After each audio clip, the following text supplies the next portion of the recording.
I think there's far more pressure on Essendon than there is on Hawthorn, because everyone's expecting Essendon to go out and win by a number of goals. Hawthorn are the underdogs, and so therefore there must be less pressure on them, Don.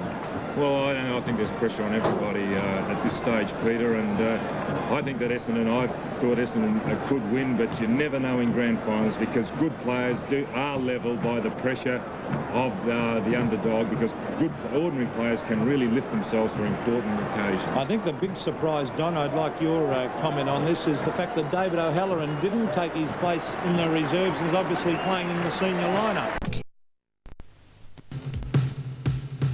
Well, I've been to Hyde Park living in the snow time, and I've climbed the Eiffel Tower late at night, and I've seen the children playing down in the Rhine, and I've walked atop the Grand Canyon in great fright.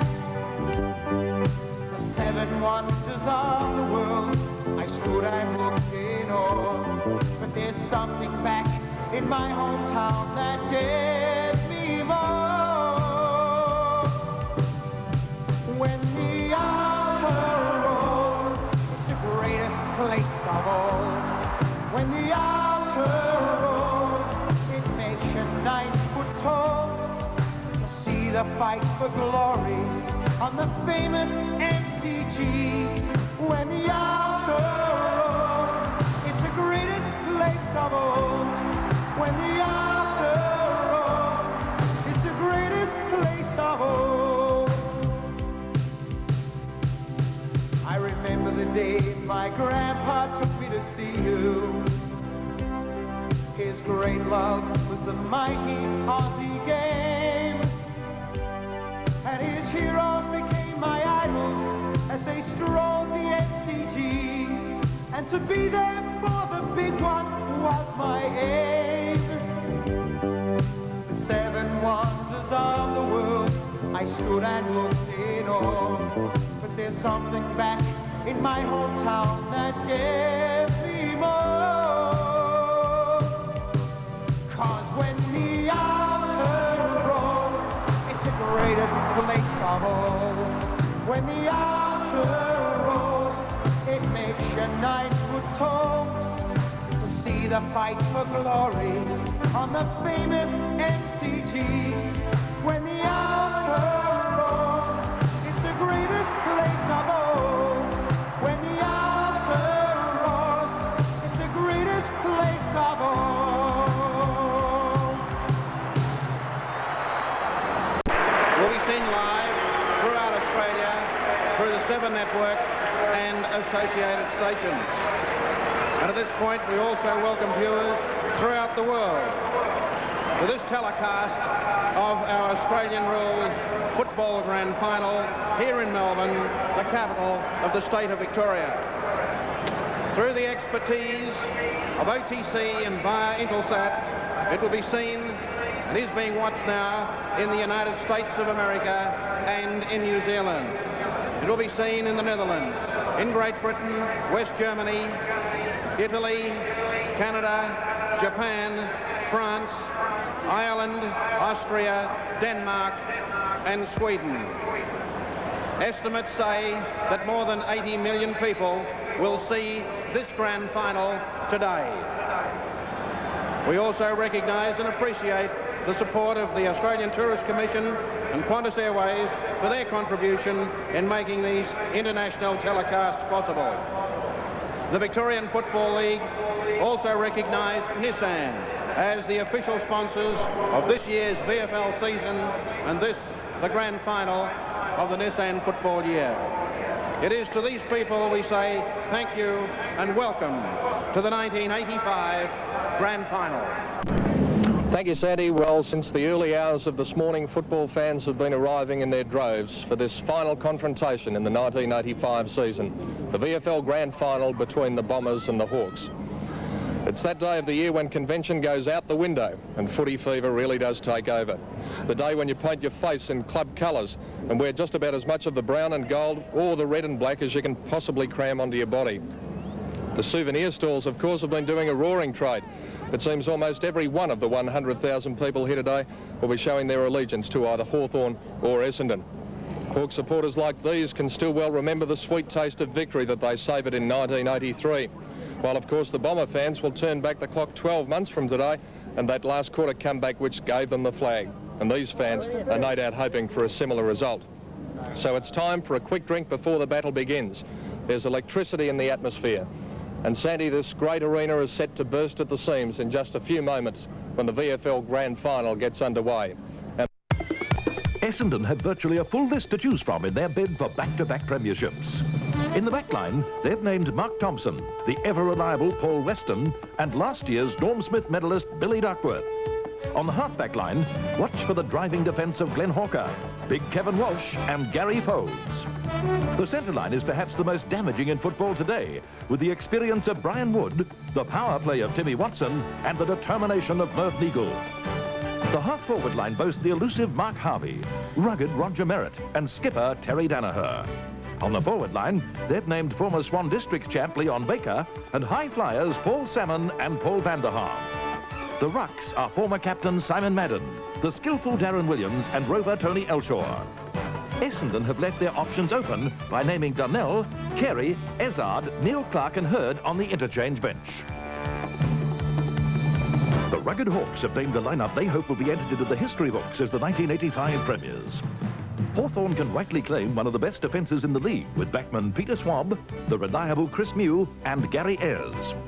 Halfbacks are Russell Green, West Australian chap Rod Lester-Smith and youngster Russell Morris. The centre line consists of the courageous Peter Russo, the brilliant Terry Wallace and rugged Robert Di Pierdomenico. Half-forwards are 25-year-old John Kennedy, the high-flying Dermot Brereton and the elusive Ken Judge. Playing his last game for the Hawks is skipper Lethal Lee Matthews. He's joined on the forward line by young Queenslander Jason Dunstall and the very handy Michael McCarthy. Hawthorn are without a recognised ruckman, but have swung Chris Langford into this position in an effort to counter the Bombers' height. Still, he has considerable backup from Robert Handley, perhaps the recruit of the year, and rover Richard Loveridge. The Hawks too have covered their bases, at least until this morning's Army Reserve Cup Grand Final, by naming veterans Knights, Eade, Buckenara, O'Halloran and Tuck on the interchange bench. Final of the night competition. Thank you so much.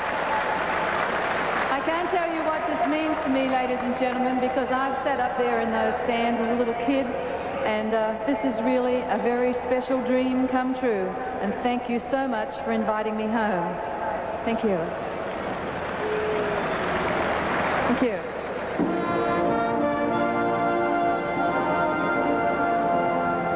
Once a jolly swagman down by the Billabong, under the shade of a coolabah tree, and he sang as he watched and waited till his billy boy, you come a-waltzing Matilda with me.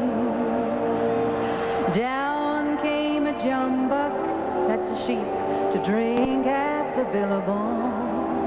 Up jumped the swagman and grabbed him with glee, and he sang as he stole buck in his tucker bag. You come a-waltzing Matilda with me. Well, up rode the squatter, mounted on his thoroughbred. Down came the troopers, 1, 2, 3. Where's that jolly jumbuck you got in your tucker bag? You'll come a-waltzing Matilda with me. Well, up jumped the swagman, sprang into the Billabong. You'll never get me alive, said he, and his ghost may be heard as you walk by the Billabong. You Matilda with me. Waltzing Matilda, waltzing Matilda, you'll come waltzing Matilda with me. And he sang as he watched and waited till his baby boiled. You'll come waltzing Matilda.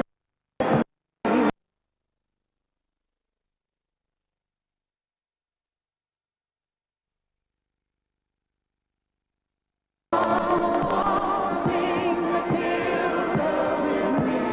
And he sang as he watched and waited till his belly boiled. You come waltzing Matilda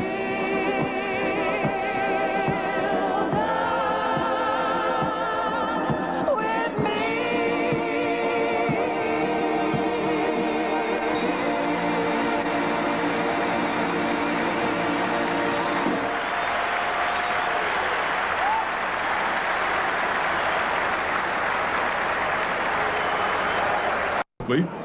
Hawthorn are playing in their 9th grand final. Essendon, we're in the Essendon rooms at the moment, are playing in their 26th.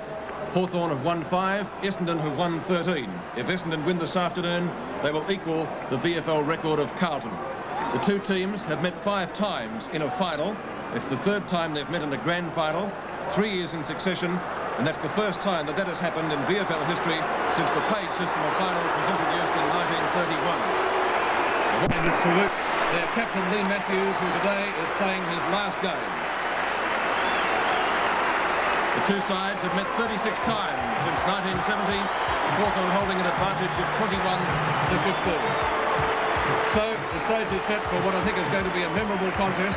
Hawthorn taking out the reserve match here this afternoon, and that will certainly give the side a great boost as they prepare to tackle Essendon for the 3rd year in succession.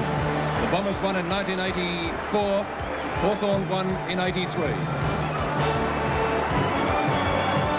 Hawthorn, the first side out onto the MCG for the 1985 grand final.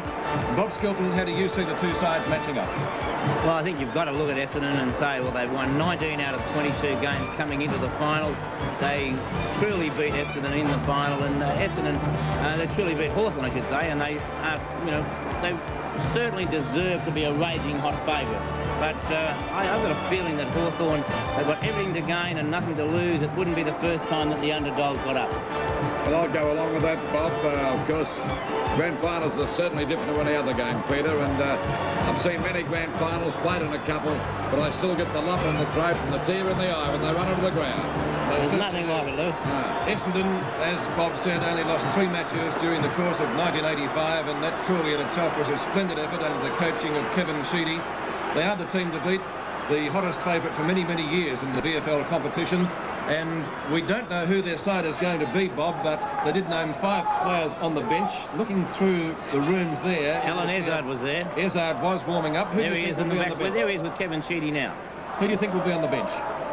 I think they'll play Hurd, so I'm inclined to think that Ezard and Hurd will make up the 20 players. Well, that room in there, Pete, would be unbelievable to be in that room getting ready to go onto the ground. Hawthorn are out there, of course. The hardest part, job that Sheedy would have had all year would have been telling which 3 players that they were not going to be there. That's right, that'll be because they're so strong and they've been such versatile side. But that feeling they're going through now, you can just imagine, Pete and Bob, the adrenaline running through the veins of those players, and you can see them going through the pre-match exercises there, and by golly, they're raring to go, aren't they? Yes, Lou, if you needed motivation at this stage of the game, then there must be something wrong with you, because That's right. both sides must be so G'd up at the moment. I don't think that anything the coach said would, really matter in many respects. I think the players would be above the moon, so to speak. I think the coach's job, Peter, is to bring them back to earth again, to say, OK, That's just exactly take your right. time and calm down and don't do anything rash when you get onto the ground, because once the ball is bounced, it's no different to an ordinary game, but it's the build-up before the game that gets these tempers a bit frayed. And I think we could see a pretty rugged game for the first 10 or 15 minutes. Yes, and a few mistakes usually occur in the first 10 minutes of a grand final. Bob Skilton, the selection of David O'Halloran for Hawthorn was, to my way of thinking, amazing. He hasn't played a senior game this year. What would be the thought in the Hawthorn match committee mind bringing O'Halloran into the side? I think it would have been a case of that they believed in the semi-final that they lacked a bit of aggression, and David O'Halloran does have aggression. He has plenty of courage, and he may just give Hawthorn that little extra bit of aggression. But I do feel sorry for Rodney Eade, because I felt that last week Eade was a wonderful player for Hawthorn, and to be dropped from the side after a performance like that, well, it's just bad luck. But you can only pick 20 players. Well, I spoke to Don Scott just before we went on air, and Don Scott, the former champion of Hawthorn, suggested that Chris Mew may play at centre-half forward for Hawthorn. It'll be interesting to see if he does. The best fullback in the competition at half forward? No, I wouldn't, certainly. I'd leave him where he is. I wouldn't, no, but then again, I think they're worried about their goal-kicking ability, and who knows, if O'Halloran's in the 20, I believe he will play. Peter, as the Americans say, if it's not broken, don't mend it. I'd leave well alone. Yes, I go along with that. Hawthorn out on the field, and there is David O'Halloran, number 8, Rubber, as he is affectionately known, playing his first senior game for this year. Here come the Essendon side now. Mike Hawthorn taking the field for the 3rd year in succession in a VFL Grand Final. Well, there's Ards there, Bob. We're going to pick up the other player that makes up the 20. It'd be interesting to see whether it's Donnell or I think you're inclined to think it'll be her. I am inclined to think that, Lou, but who would know? Well, we'll just try and pick them up. Carey is there, yes. Well, Carey, they might all be there at this stage, who knows? Knowing Kevin Sheed will have the 21 players out there. I should imagine he'd do that. And it'll be interesting to see who picks up DP Domenico. It possibly would be Brian Wood, because he'd be the most vigorous. He did a pretty good job against him in the semi-final, so I'd be inclined to think that Wood will be the player. Well, I suppose, Peter and Bob, that the Bombers would be the hottest favourites in a grand final we've known for many, many years. Possibly since Richmond in '74, Lou. That's right. And, of course, as Bob explained before, a grand final match is different to any other game. And we know the makeup of the Hawthorn football side. They'll go down fighting if they do lose this match, and it wouldn't be surprised if they did win it. All right, a number of players out there that we certainly will be keeping our eyes on this afternoon. We'll get some comments from you, Bob Skilton. Yes, well, naturally, Rod Lester-Smith, the former Western Australian, has had a wonderful season for Hawthorn and did a pretty good job in voting in the Brownlow medal. Calm, cool and collected, and usually uses the ball very well. So Rod Lester-Smith will be a player to watch in this game. Lester-Smith at half-back. Dermot Brereton may not play centre-half forward if Chris Mew, as suggested, might go to there. But Dermot Brereton, when he's hot, and Brereton is a real key to the Hawthorn side. When he fires, so too to the Hawks, and number 23 for Hawthorn could make a vital difference to this game. Anybody who plays in centre-half forward is playing in one of the toughest positions in the league. We mentioned Chris Mew because it is rumoured that he might play at centre-half forward, but I would doubt it. I think he'll be either centre-half back or full-back, and Mew is one of the best full-backs in VFL football.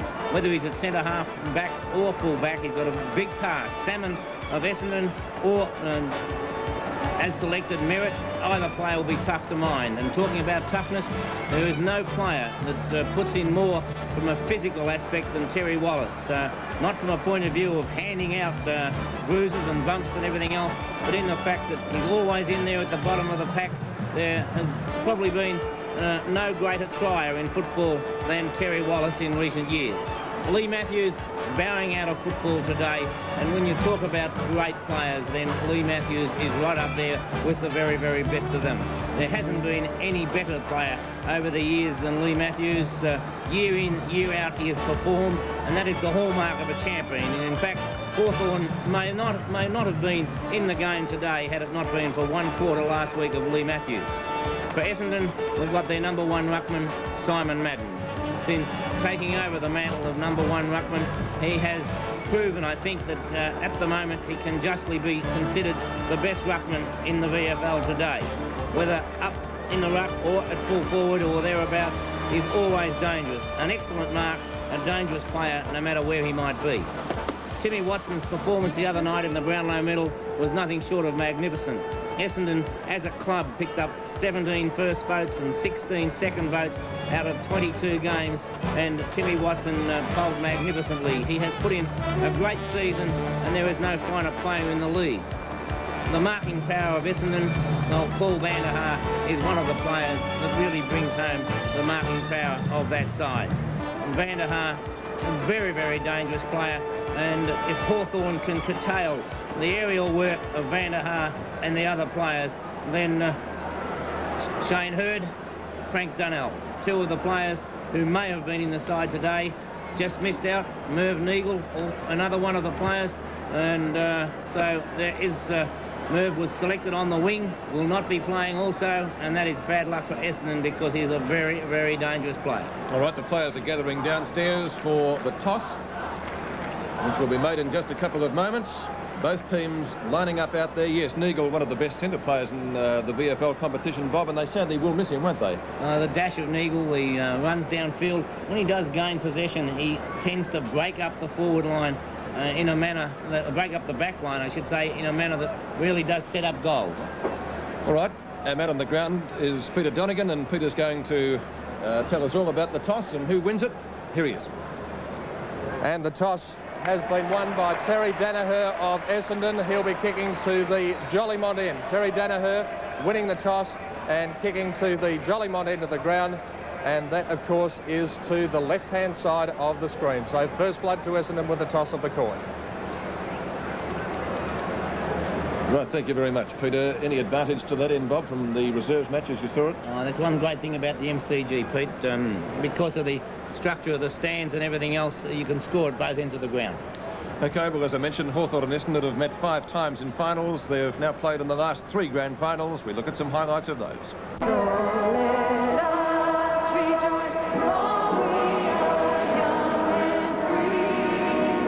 We've golden soil and wealth from toil, our hearts girt by sea. Our land abounds in nature's gifts of beauty, rich and rare. In history's page, let every state advance Australia fair. Enjoy strength and let us sing advance Australia fair.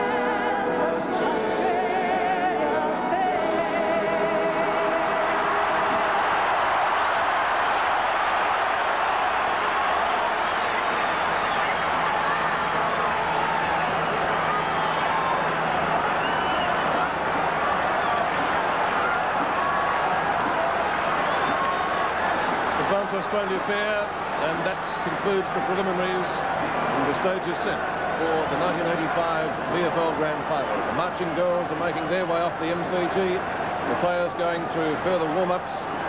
The set has been struck, or will be very shortly. The band marches off. Although it's going to be a late start, it's still going to be a very, very great game here this afternoon. Pretty hard to estimate the crowd. A couple of vacant seats virtually behind the big scoreboard at the City End goal, but to all intents and purposes, it is a full house. And I would imagine the crowd would be in the vicinity of 100,000.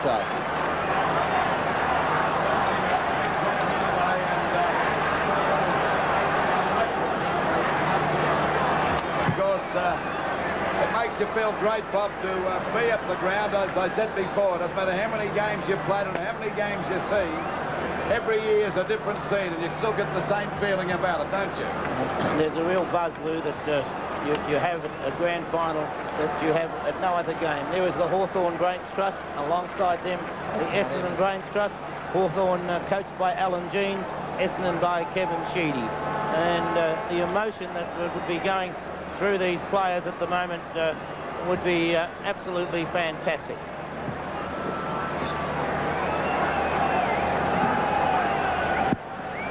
Players now taking up their positions.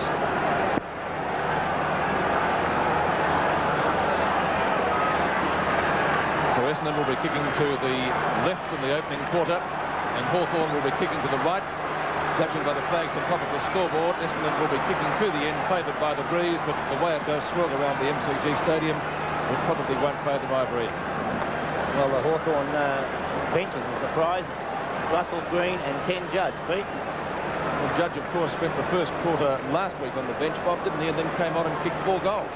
Carey and Ezard for Essendon. And perhaps that's not as surprising.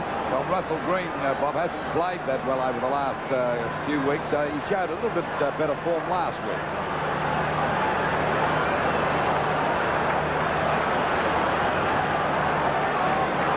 And welcome back, all relay stations. The start of the match imminent.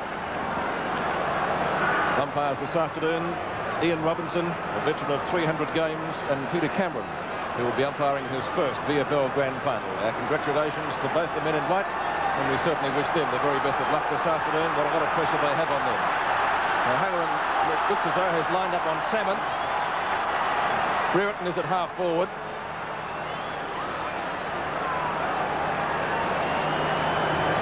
So that's certainly one surprise move. Halloran on Salmon. And Chris Muir's gone to centre half back, Peter, on Merritt. So they're the 2 key players they're trying to cover here today for Essendon, possibly the 2 most dangerous players. So Halloran got the height for Salmon, Bob?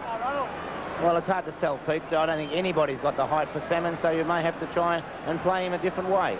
Well, he'd be giving away about 14 or 15 inches, I would say, Pete. But he's a pretty vigorous player. Well, if it doesn't come off, I dare say Chris Muir will be moved back there very quickly. Now, Brereton is moving around down to the goal square now, taking Walsh with him. First quarter on the 7 network of the 1985 VFL Grand Final between Hawthorn and Essendon. I think we can expect some fireworks early. Madden gets the first tap out. Lee Matthews gets the first kick and puts Hawthorn into attack, tries to find Brereton. In goes Bomber Thompson, just about threw it out. Brereton got one too high, and he'll take the first free kick of the game. Yes, there's no doubt it's a merit. Rides a bump from Russell Green. Won't worry, big Roger the Lodger. 11-9-75 at half-time. Essendon to Hawthorn 9-3-57. Well, there's the man of the moment. Well, I know that Madden's the best player on the ground, but he's doing a great job down there, Salmon, at full forward. He's kicked a little bit inaccurately today. 3 goals, 4. But down the other end, too, we've had a player that's played with a lot of success. But, Peter, this game certainly started off as we haven't seen a grand final start off for a long time. There was so much fire, and I think we must have wasted 10 minutes. Well, it is frustration, but it's settled down now, and I think it's a pretty, you know, it's we're just playing normal football now with a bit of vigour. Yes, the Hawthorn's disposal, as Bob Skilton mentioned in that quarter, well, perhaps not only in that quarter, very, very poor. They haven't been able to get their run-on game going at all. Essendon have been looking for teammates. They've been fighting them, and to my way of thinking, that's the style of play that's got Essendon to the lead at the moment. It's not an invincible margin for Hawthorn to try and overcome, 75-57. They did it in the reserves earlier this afternoon, but the pressure that Essendon are putting on the Hawthorn players is certainly going to make it tough for them in the second half. I think most of the people that came here today thought it may have been a bit of a one-horse race, and Hawthorn dressing rooms now, and they've certainly put up a pretty good performance. They haven't had as many good players as Essendon, but typical of Hawthorn, they've really bounced back here today, and in the early stages of the match, they were out to prove to Essendon they weren't going to be stood over, and they showed plenty of aggression here today to make a game of it. 75-57 in the 1985 Grand Final. The Bombers in the lead. Of 1853, where the game was first formed. Even as early as 1909, the game had progressed to the stage where official umpires had been introduced to overcome the problems associated with captains making the on-field decisions. A big crowd of 36,000 people witnessed the 1909 Grand Final, which saw South Melbourne overcome Carlton by 2 points to win their very first flag. Payments to players became legal in 1911, and in the following year, umpires were given the power to report players for offences. The result of these moves made for cleaner and faster play, with more enjoyment for spectators and, of course, record crowds. The First World War had a detrimental effect on the game. Attendances dropped by 60%, the competition was scaled down, and the VFL lost many fine players on the battlefields of Europe.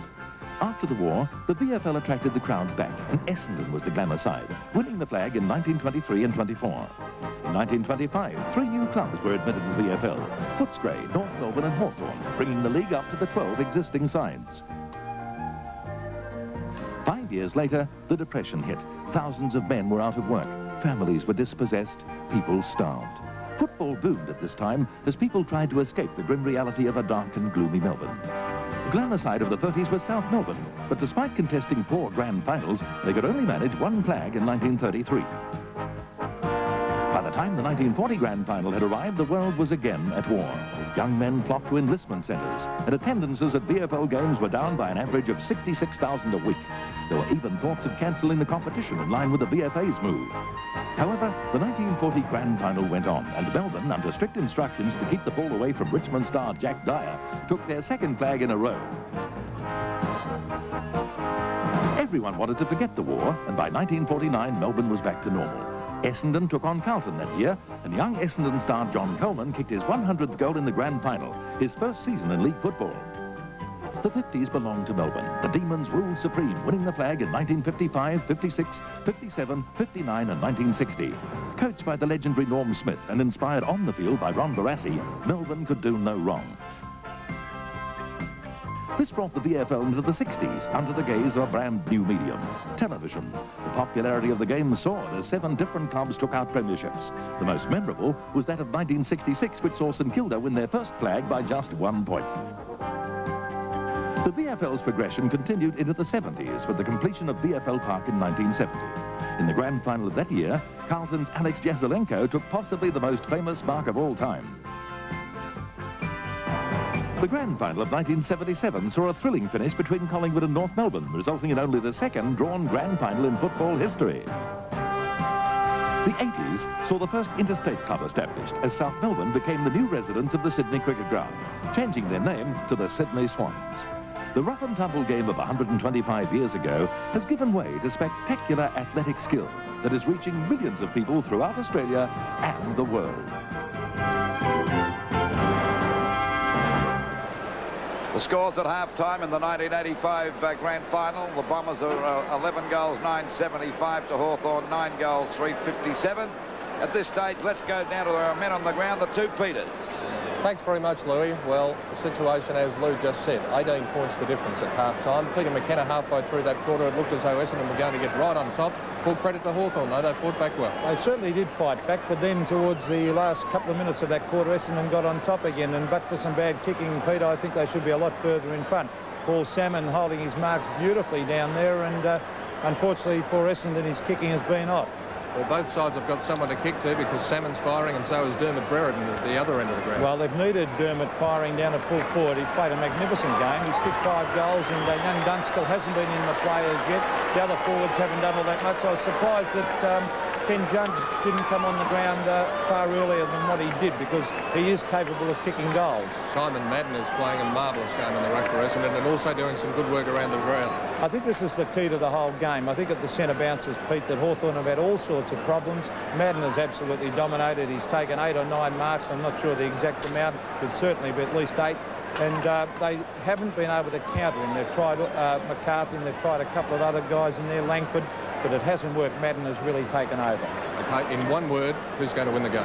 Well, I think you'd have to go for Essendon, but at this stage they're 3 goals down, and they're playing well. 3 goals up, I should say. Okay, let's return now to Peter Lamb.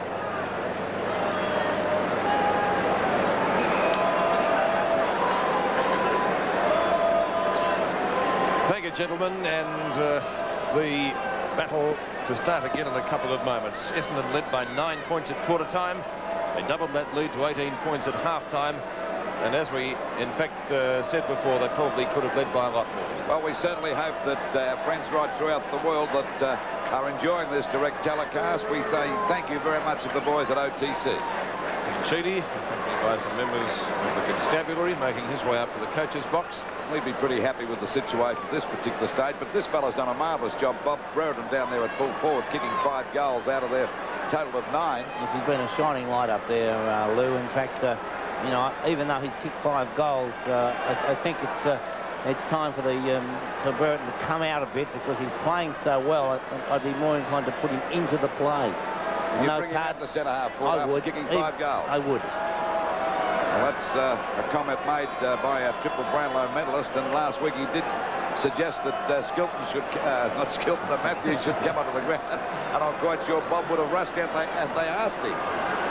And Bob would get a few kicks too. I don't think so. Umpire Peter Campbell starts proceedings in the second half of the 1985 Grand Final. Essendon leading by 18 points, 11-9 to 9-3.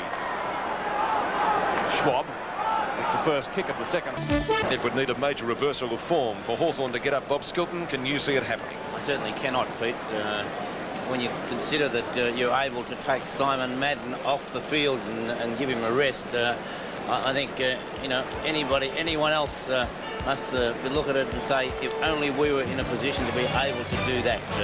On the highlights, we just saw Timmy Watson and what a destructive player to the opposition he is, and that's Madden at his best. He's taken mark after mark. He's dominated the ruck work, and when they get the ball down, we see Salmon in fine form. And Dermot Brereton, a couple of plays on that in that quarter, I thought that Brereton should have received free kicks. One in particular on the centre wing meant that the opposition finished up with a goal to Baker, and I'm amazed that umpire Cameron did miss that one completely. But we watch now as Watson, a superb piece of football, this one.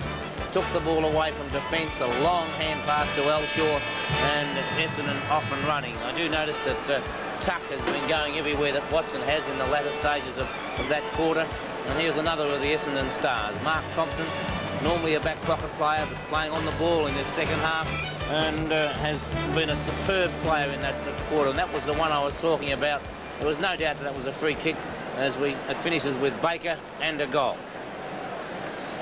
Lee Matthews, they're watching intently as Alan Jeans has his words, and we're about to watch, I would imagine, Lou, the last quarter of football by Lee Matthews. If he starts well, playing it, Bob, he might be on the bench. I think he'll be out there, Pete. I think the one chance that Hawthorn would have would be that those players like Tuck, O'Halloran, Matthews really do something, and well, I don't think they would do it from the bench.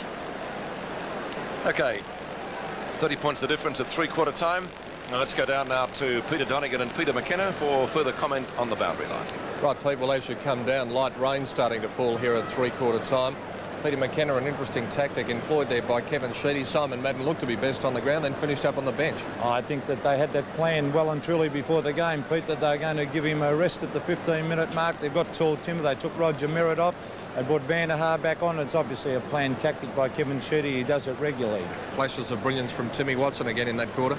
He took that ball from the back pocket there around there. That was magnificent play at a vital time in the quarter. But Essendon generally, Pete, just a little bit too quick and far too good in the air. Their big men are taken over. If you were looking after Hawthorn, what moves would you make to try and make them come back?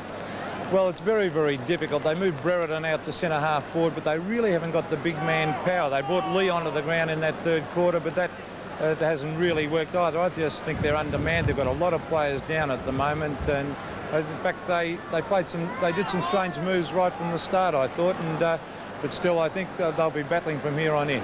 So, in other words, Peter McKenna says back-to-back premierships for the Bombers. I think Essendon are certainties from here, but Hawthorn, they're a gutsy side. They'll fight it right out to the finish. OK, well, Peter McKenna of the opinion that the Bombers will be too good. We're about to find out with the last quarter of the VFL Grand Final as we return once again to Peter Lamb. Thank you, gentlemen. We checked the stats to three-quarter time, and Essendon having a margin of 41 kicks over Hawthorn. The marks 36 to 68, so to all intents and purposes doubled. We're not really surprised at that, with Salmon and Madden starring with Merritt. The free kicks 30 to 28, 2 in favour of Essendon. The handballs 53 to 63 in favour of Hawthorn. The hit-outs 41 to 19, double again, or in fact more so, and the shots at goal 27 to 17 again in favour of Essendon. So on the statistics and on the scoreboard, Essendon well on top as we prepare for the final quarter of the 1985 season. Alan Jeans, the Hawthorn coach, making his way back to the coach's box with Brian Coleman, his assistant. And the Hawks certainly have the job in front of them if they're to take out the flag this afternoon. They're not being helped by the weather because it is starting to rain now, and that will certainly help the Bombers. Yes, Hawthorn are paranoid about the rain coming down. This is Kevin Sheedy, Essendon's excellent coach, and they'd be quite happy with the situation at this stage of the game. As well, he should be. Essendon have really looked good so far. The umbrellas go up, the ball goes up. That signals the start of the final quarter for 1985 in the VFL Grand Final. Essendon leading by 30 points, 101 to 71. It's now my great pleasure to ask the Premier team, Essendon, to come forward for the presentation of the commemorative medals and the Premiership Cup. Thank you, Your Excellency. The Essendon Football Club, number 2, Brian Wood.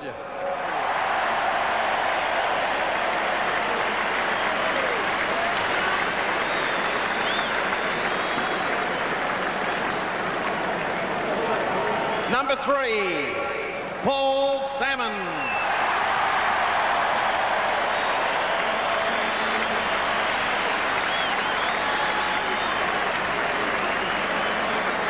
Number 4, Leon Baker.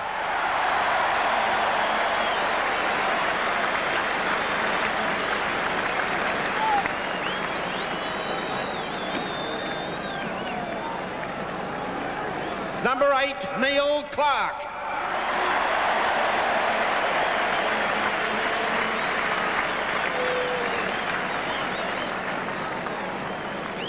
Number 10, Gary Foles.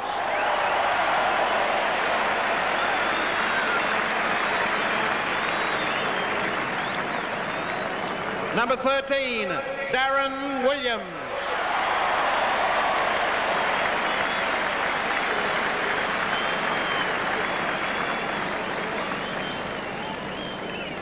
Number 14, Tony Elshaw.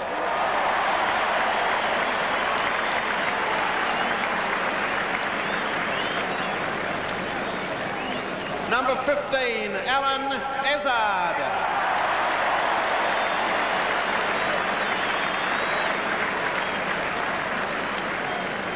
Number 13, Stephen Carey.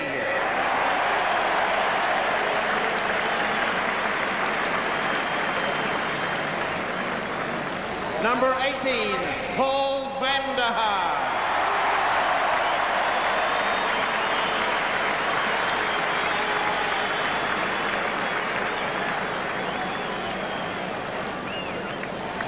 Number 22, Bill Duckworth.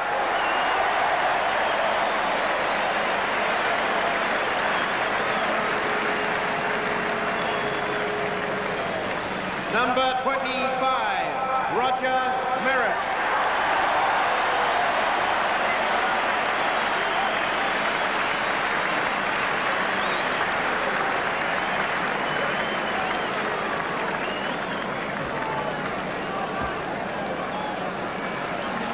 Number 26, Mark Thompson.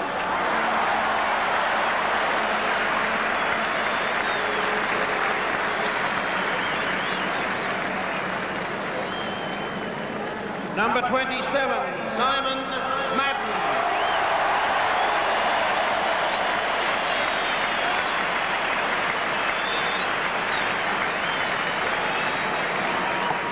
Number 28, Paul Weston.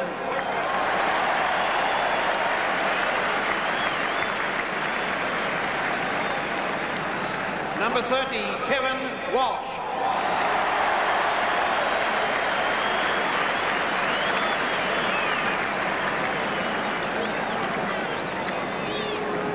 Number 32, Vice Captain Tim Watson.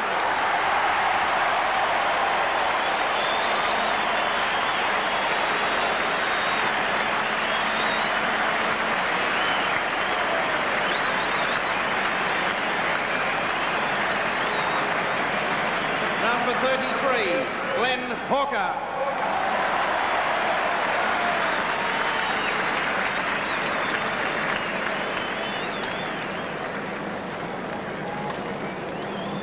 Number 38, Mark Harvey.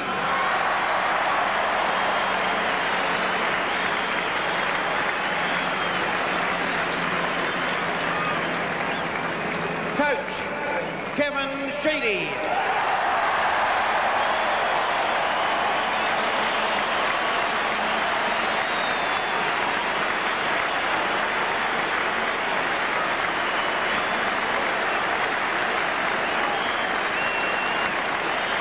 Captain Perry Danaher.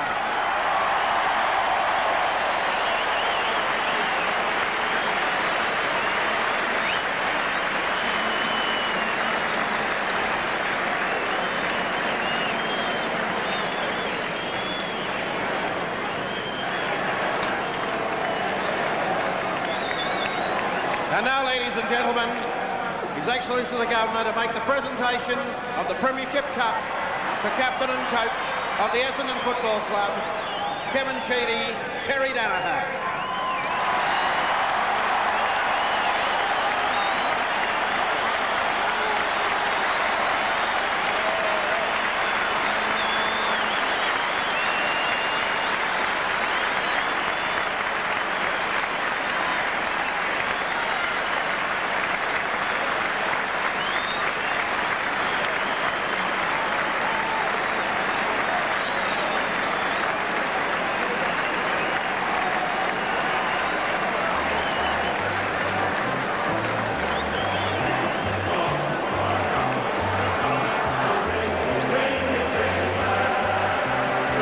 Essendon, 2 successive premierships, and the players doing their lap of honour, equalling Carlton's record of 14 VFL flags. Bob Skelton, your final comment for season 1985. Well, if my voice sounds filled with envy, Pete, that's true. I'm always so envious of those players as they do their lap of honour. That the ultimate in football, to be a part of a winning premiership team, and to win back-to-back premierships in the manner that Essendon have this year, well, it speaks volumes for the ability of all and sundry, right from the administration through the coach Kevin Sheedy and the players out there on the ground. And it is the players out there on the ground that really have to win the games for a club, and those Essendon players fully deserve the applause that they're getting right now. It's been a magnificent season for Essendon, repeating what was said before the game. 19 out of 22 wins, a great win in the second semi-final, and only needing to play the 2 final games, and in both of them they just destroyed Hawthorn in a manner that, well, it was absolutely awesome. And to think that that number 3 that's jumping around there with the Premiership Cup right now is back in business. There must be a few full-backs around the place that won't sleep easy tonight. Peter, that's the happiness, that's the happy side of the game. Essendon the victors, but there was a sad note here today to see one of the greatest players of all times, Lee Matthews, play his last game, and it was kind of very sad to see that great champion go off the ground as he did here today. Yes, he would have loved to have been out there after 340 games, taking the cup off in a grand final. It wasn't to be, but nonetheless a great VFL career, and I'm sure Lee Matthews will bob up somewhere next season in a coaching capacity. We hope you've enjoyed a telecast from the Melbourne Cricket Ground this afternoon of the 1985 grand final. A memorable win, a fine match. On behalf of Bob Skelton, Lou Richards, Peter McKenna, Peter Donegan, our director Don Fitzsimmons, our statistician Paul Todd, a very capable camera crew, we say good afternoon to you all. We hope you've enjoyed the coverage. We hope you can join us again next season for VFL football on the 7 Network. It's the greatest place of all. I remember the days my grandpa took me to see. Aussie game, and his heroes became my idols as they strolled the MCG, and to be there for the big one was my aim. The 7 wonders of the world, I stood and looked in awe, but there's something back in my hometown that gave me more. 'Cause when the outer rolls, it's the greatest place of all. When the outer rolls, it makes your night good talk. To see the fight for glory on the famous MCG.